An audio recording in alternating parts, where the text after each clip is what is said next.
Hello friends, welcome to my YouTube channel. તો આજે હું તમારી સાથે શેર કરીશ ઠંડીમાં ખાવાની મજા પડે તેવા ગરમા ગરમ લીલી તુવેરના તોથાની રેસીપી. જનરલી જે તોથા હોય છે તે સૂકી તુવેરના બનતા હોય છે, પણ શિયાળામાં લીલું લસણ અને લીલી તુવેર ખૂબ જ મળતી હોય છે. તો આજે આપણે લીલી તુવેરના તોથા બનાવીશું. તો સૌપ્રથમ આપણે જે તુવેરના દાણા છે એને બોઇલ કરવાના છે. તો અત્યારે ગેસ ઉપર કુકર લીધું છે, તેમાં આપણે 1 કપ જે તુવેરના દાણા છે એ એડ કરીશું. ત્યાર પછી આપણે તેમાં થોડું પાણી એડ કરીશું.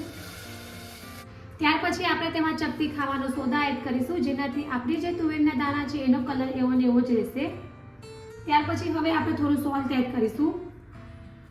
આ રીતે આપણે બધી જ વસ્તુને કુકરમાં એડ કરી લીધી છે અને ત્યાર પછી હવે આપણે કુકરનું ઢાંકણ ઢાંકીને 1 વિસલ વગાડી દઈશું. તો આગળ હવે આપણે થોથાનો વઘાર કરીશું.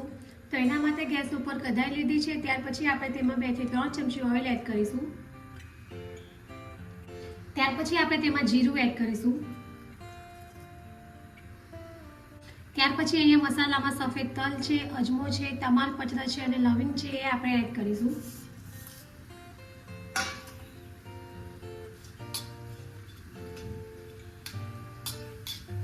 ત્યાર પછી આ રીતે મેં મિક્સચર બાઉલમાં 2 મીડિયમ સાઇઝના ઓનિયન લીધા છે, જેને આપણે પ્યુરી બનાવી લઈશું. તો આ રીતે આપણો જે ઓનિયન છે એની પ્યુરી બનીને રેડી થઈ ગઈ છે. તો આપણી જે પેસ્ટ છે તે એકદમ સરસ રીતે શેકાઈ ગઈ છે. ત્યાર પછી આપણે જે ઓનિયનની પેસ્ટ બનાવી હતી એ એડ કરીશું.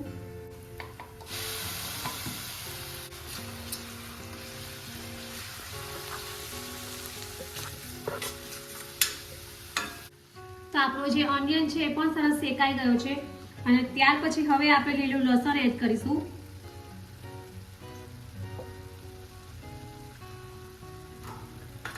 અને હવે લગભગ આપણે 2 થી 3 મિનિટ માટે આ જ રીતે એને થવા દઈશું.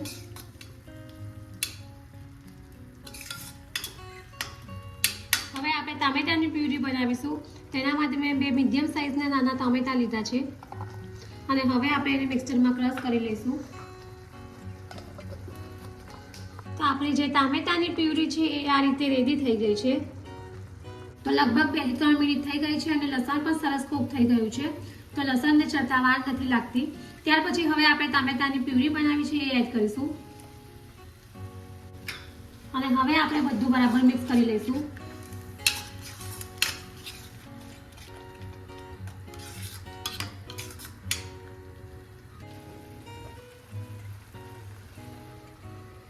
અને હવે આપણે આ રીતે ઢાંકણ ઢાંકીને મીડિયમ ગેસ પર જ કૂક થવા દઈશું. તો થોડું ઓઇલ છૂટું થાય ત્યાં સુધી આપણે એને કૂક થવા દઈશું. તો લગભગ 5 થી 6 મિનિટ થઈ ગઈ છે અને આપણી પ્યુરી પણ એકદમ સરસ રીતે સતરાઈ ગઈ છે. તો ત્યાર પછી હવે આપણે તેમાં મસાલા એડ કરીશું. 1 ચમચી આપણે લાલ કાશ્મીરી મરચું એડ કરીશું, જેનાથી કલર સરસ આવશે. ત્યાર પછી આપણે ધાણા જીરું પાવડર એડ કરીશું.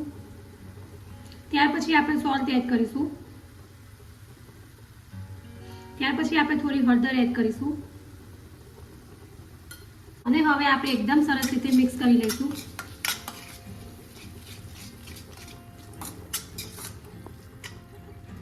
ત્યાર પછી હવે આપણે થોડું પાણી એડ કરીશું.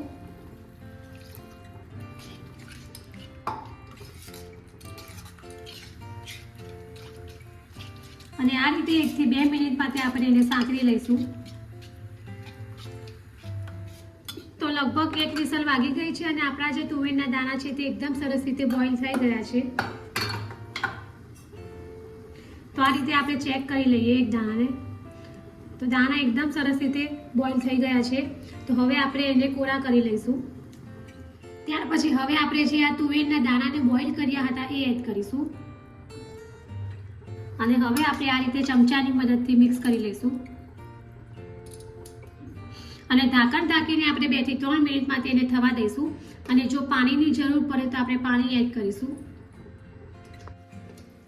તો લગભગ 2 થી 3 મિનિટ થઈ ગઈ છે અને આપણા જે થોથા છે એ પણ રેડી થઈ ગયા છે.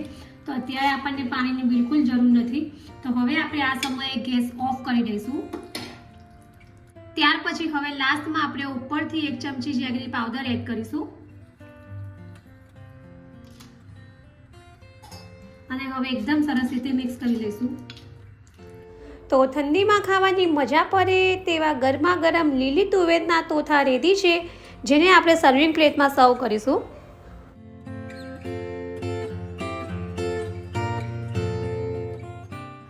તો હવે આપણે ઉપરથી થોડો લીંબુનો રસ એડ કરીશું.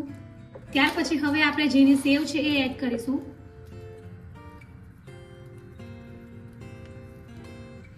ત્યાર પછી હવે આપણે ડુંગળી એડ કરીશું.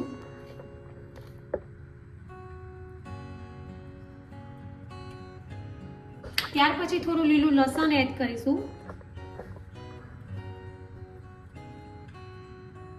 સ્લાઇડ જેવું જ આપણે એડ કરીશું. ત્યાર પછી લાસ્ટમાં હવે લીલી કોથમીર એડ કરીશું.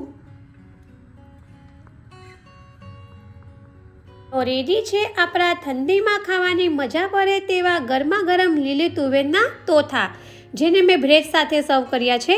જનરલી જે તોથા હોય છે તે સૂકી તુવેરના બનતા હોય છે, પણ અત્યારે શિયાળામાં જે છે તે લીલી તુવેર અને લીલું લસણ ખૂબ જ મળતું હોય છે.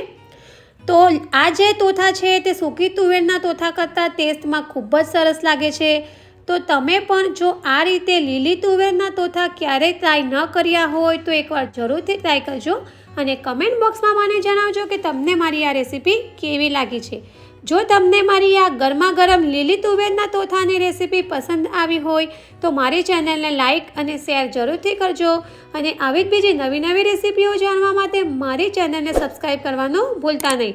તો ફરી પાછા આવા જ નવા વિડીયો સાથે મળીશું. ત્યાં સુધી bye bye and thank you for watching my video.